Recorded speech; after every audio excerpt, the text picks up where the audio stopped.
Доброго дня, шановне господарство. Сьогодні у нас 3 лютого, на дворі мінус 8.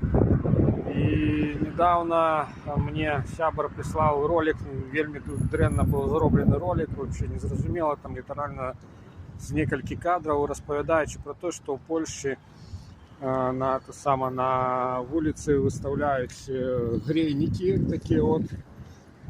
Я спочатку був возмущений, что-то там, что это неправда, а потом появилась новина, что у нас в Лодзі появились такие же самые грейники. Ось приклад, як держава клопотится об людях, так, і можна подойти, погреться.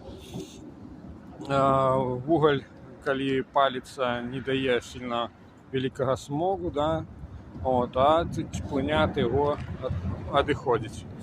Ну, ось такі ось новини. Так ось Польща клопотиться о своїх громадянах. На гэтым все. Всім пока. Как-то так. Всього найлепшого. До наступного відео.